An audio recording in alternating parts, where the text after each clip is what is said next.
बापूजी का चरित्र देखा जाए, उनका जीवन काल देखा जाए, तो उन्होंने भारत भर में साधारण भारतवासियों को, भारत भूमि की संतानों को जिस ढंग से साधना में उतार दिया, और साधारण से साधारण व्यक्ति भी साधना संपन्न होने लगा। इससे जो परकीय चरित्रहीन भारत को मिटाना चाहते हैं विदेशी शक्तियाँ, जिसमें ईसाई मतांतरण है और जिहादी आतंकवाद है, इनकी कूटनीति के तले भारत भूमि के ये महान योगी योद्धा आज कारावास में पड़े हुए हैं। बहुत सारे हिंदू मुझे भी मिलते रहे हैं कि जो अचंभित होकर मुझसे पूछते, आप आसाराम बापू के समर्थन में बात कर रहे हैं, आपको मालूम है आसाराम बापू रेप में है? तब मैं उनसे पूछता हूँ कि आप वीडियो शूटिंग निकाल रहे थे क्या उस समय? आसाराम बापू रेप में है, क्या आपकी बहन के ऊपर रेप हुआ है, आपकी माँ के ऊपर बलात्कार हुआ है, या आपकी बेटी का अनुभव बता रहे हैं? आप किस चीज़ का अनुभव बता रहे हैं? तो बोलते नहीं, वो न्यूज़ चैनल वाले दिखा रहे हैं ना। और ऐसे झूठे पत्रकारों के ऊपर आप विश्वास रखकर आपकी धर्म की हानि को खुली आंखों से देखते हैं।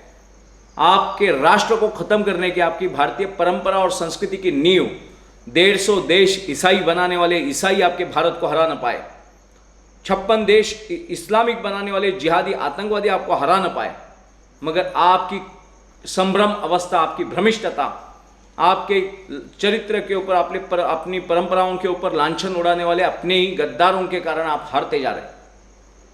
150 देश ईसाई बनाने वाले ईसाइयों से नहीं हारे, 56 देश इस्लामिक बनाने वाले जिहादियों से नहीं हारे। तो इतनी नींव मजबूत थी हमारे धर्म की। ऐसे महापुरुष योगी योद्धा जो आसाराम बापू जैसे महान संत है, इनके कारण ही भारत आज भारत है। नहीं तो गांधार का कंधार हुआ, बामियान का अफगानिस्तान हुआ, सिंध, पंजाब और बंगाल का पाकिस्तान हुआ, बंगाल का बांग्लादेश हुआ, कश्मीर विवादों में घिरा हुआ है। धर्मांतरित कश्मीरी आज इस्लामिक ईमान वाली बात कर रहे हैं और अपनी पुरखों की परंपराओं से गद्दारी कर रहे हैं। और ऐसे भारत को बचाए रखने में जिन संतों का प्रमुख योगदान है, उनमें से एक आसाराम बापू जी है।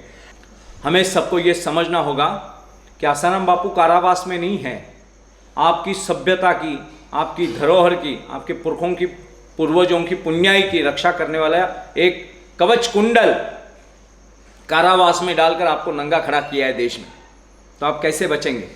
धर्म की रक्षा के लिए ये जो महात्मा लड़ रहे हैं, इनको अगर आप कारावास में रख रहे हो तो वो उनकी हानि नहीं है, इस भारत की सभ्यता की हानि है, इस भारत के भविष्य की हानि है। तो इस हानि से अगर बचना है तो केवल आसाराम बापू से दीक्षित साधकों का दायित्व नहीं है। पूरे भारत की परंपराओं की जड़ें, अपने पुरखों का रक्त जिनका शुद्ध है, जिनको अपने पिता के ऊपर शंका नहीं है, अपनी माता के चरित्र के ऊपर शंका नहीं है, उन सभी भारतीयों का दायित्व है कि आसाराम जी बापू के मुक्तता के लिए हम अपने कुल की सौगंध है। आज सुनने वाले भी ज्ञानी ही सुनेंगे, मूर्खों के लिए तो मैं बोलता ही नहीं हूँ। ये जो भी बात हो रही है, ये जिनका बीज शुद्ध है, जिनका रक्त शुद्ध है, जिनको अपनी माँ के चरित्र के ऊपर, अपनी कोख के ऊपर शंका नहीं है, उन्हीं के कारण ये शब्द मेरे से गोरक्षनाथ भगवान हमारे उच्चार कर रहे हैं। तो हम नाथपंथी है, सब भारतीय, हमने सारे दुष्ट शक्तियों का निर्दालन किया है, मगर आपसी भेद निर्माण करने वाले कुछ ऐसे दुष्ट शक्तियां हैं जो विदेशी सभ्यता और संस्कृति के तलवे चाट रहे हैं। तो हम सभी भारतीयों का, केवल आसाराम बापू के साधकों का ये दायित्व नहीं है, ये दायित्व पूरे भारत का है। भारत को बचाना हर भारतीय का दायित्व है, कर्तव्य है। जो भी भगवान प्रभु रामचंद्र को, परब्रह्म परमात्मा भगवान कृष्ण को, शिव को शाक्त संप्रदाय से है, स्मार्त संप्रदाय से है, गणपत्य संप्रदाय से है, जो भी बौद्ध है, जो भी जैन है, जो भी सिख है, महानुभव है, महाराष्ट्र के वारकरी है, वैष्णव है, जो भारतीय है, जिनकी केवल पितृभूमि और मातृभूमि भारत नहीं है, जिनकी पुण्य भूमि भारत है, अंतिम मोक्ष के लिए जिनको भारत में ही आकर अपना देह त्याग करना होता है, हर कर्म कांड भारत से जुड़ा है, हर मिट्टी के कण में भारतीयत्व है, उन सब भारतीयों का दायित्व है कि आसाराम जी बापू जैसे महान योद्धा को, योगी योद्धा को अब मुक्त करने का समय आ चुका है।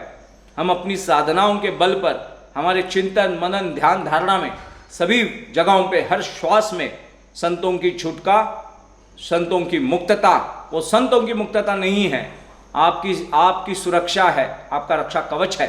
संतों का आभा मंडल, संतों का प्रभा मंडल, संतों की सारी चिंता अपनी व्यक्तिगत स्वार्थ की नहीं होती है। जो भी छल हुआ उसके विषय में बारंबार बोला गया है। जो भी छल हुआ वो भारत के साथ हुआ छल है।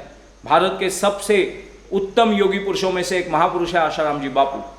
मगर भारत एकमात्र ऐसा देश है कि हमारे ऊपर चरित्र के ऊपर स्त्री लांछन लगा दे तो हम उस हर महात्मा को बदनाम करने पे उतावल हो जाते हैं। हम सत्सद विवेक संपन्न ईश्वरी बुद्धिमत्ता का आश्रय नहीं लेते। हम प्रसार माध्यम जो विदेशियों के बिके हुए प्रसार माध्यम है, जो विदेशी एजेंट पत्रकार इस भारत में बैठे हुए हैं, तो हमें अपने कुल को शुद्ध रखने के लिए इन महात्माओं को मुक्त करना होगा।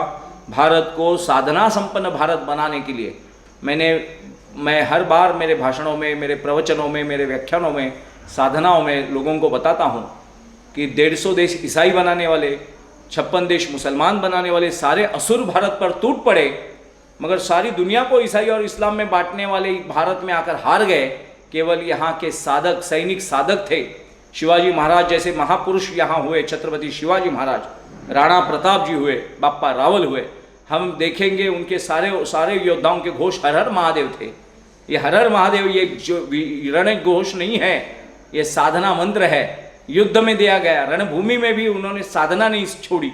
ऐसे महात्मा हमारे यहाँ हुए। तो ये उनका ही ये एक रूप है, साधना स्वरूप रूप है, निशस्त्र रूप है, निरुपद्रवी रूप है।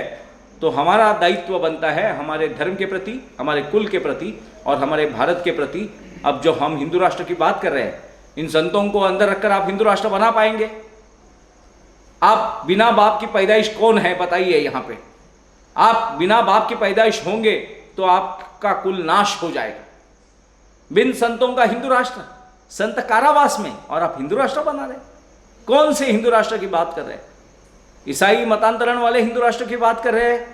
मुस्लिम लांगुल चालन करने वाले जिहादी आतंकवादियों के तलवे चाटने वाले हिंदू राष्ट्र की बात कर रहे हैं? कौन से हिंदू राष्ट्र की बात कर रहे हैं? अगर आप हिंदू राष्ट्र के प्रति समर्पित है और सच्चे दिल से भगवद गीता को मानने वाले, शिवलीला को मानने वाले, ऐसे भगवान बुद्ध को पूजा करने वाले हिंदू राष्ट्र की बात कर रहे हैं, तो आसाराम बापू आज राष्ट्रगुरु के पद पर विराजमान होने अत्यावश्यक है। और इसी कारण हमारी साधना में तो वो होता ही है। परम पूज्य आसाराम जी बापू के मुक्तता के लिए निसंकोच होकर कोई शंका मन में मत रखिए। कोई चरित्रहीनता उनमें है नहीं, वो तो लांछन उड़ाए गए हैं। कल कोई आकर आपको बोले, जो भी सुन रहे साधक, जो भी भारतीय सुन रहे, उन भारतीयों को मेरा प्रश्न है कि कोई आपके माँ के पवित्रता के ऊपर शंका उपस्थित करे तो आप माँ का गला काटोगे या माँ के ऊपर बलात्कार करने वाले उस दुष्ट का दंड दोगे? उन दुष्टों को दंड देने वाली संतानों का दायित्व है अपने माँ के ऊपर, चरित्र के ऊपर लांछन जो उड़ा रहे हैं, हमारी माँ के चरित्र के ऊपर जो दाग लगाने का प्रयास हो रहा है दुष्टों की शक्तियों के द्वारा, उनको हम दंड दें, ना कि माँ का गला काटे। तो आशाराम जी बापू कारावास में रहना यानी हमने अपनी माँ के पवित्रता के ऊपर शंका लेना है। नयनगिरी जी, महंत नयनगिरी जी को आत्महत्या करने पर विवश करने वाले आज कारावास में भले है, फिर आशाराम जी बापू के चरित्र को कलंकित करने वाले कारावास में कब जाएंगे? ऐसे लांछन लगाने के प्रयास अंग्रेजों के समय भी हुए। संत कबीर जी के ऊपर भी चरित्र के ऊपर लांछन लगाने के प्रयास हुए। महापुरुष जो हुए भारत के सुपुत्र स्वामी विवेकानंद जी, उनका चरित्र आप पढ़िए। यूरोप और अमेरिका में बसे हुए भारतीयों ने ही उनके ऊपर, चरित्र के ऊपर लांछन लगाने के प्रयास किए। ऐसा ही एक शिकार बापू बने हैं। तो बापू संकट में नहीं है, भारत संकट में है। तो भारत का दायित्व बनता है अपनी भारतीयता को शुद्ध, स्वच्छ करने के लिए, अपने चरित्र को मजबूत रखने के लिए अपने संतों के ऊपर लगे हुए लांछन पहुँच दे। और हिंदू राष्ट्र की ओर जब हम बढ़ रहे हैं तो बिना बापू के हिंदू राष्ट्र नहीं बनेगा, बिना संतों का हिंदू राष्ट्र असंभव है। आप किस अहंकार की पूजा कर रहे हो? आप कौन से शिष्टाचार की पूजा कर रहे हो? संतों के संतांचे संगति मनोमार्ग गति, ऐसे मराठी में दोहा है। संतों के संगति ही मन की मार्ग की गति बढ़ती है। संतों के संगति मनोमार्ग गति, मन की मार्ग को गतिशील करना है, साधना तक लेके जाना है। तो संतों के साधना के सिवा कुछ नहीं। राजा के संगति मनोमार्ग गति ऐसा नहीं कहा गया है। शेठ जी के संगत मनोमार्ग गति ऐसा नहीं कहा गया है। पैसे वाले के संगत मनोमार्ग गति ऐसा नहीं कहा गया है। जिसको थोर विरक्ति प्राप्त हुई है, जिसकी सारी आसक्तियां टूटी है, ऐसे संतों के संगति मनोमार्ग गति ऐसा कहा गया। तो इन संतों की संगत आपसे तोड़ी जा रही है, तो आप कौन सी साधना करोगे?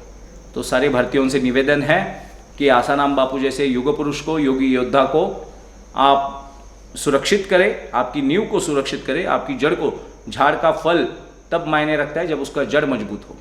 आसाराम बापू, अगर आप झाड़ का फल है, आप वृक्ष है, आप उसकी डाली है, पत्ते है, तो आसाराम बापू आपकी जड़ है, संत आपकी जड़ है। मुकुट कुंडल तिलक चारु उदार अंग विभूषणम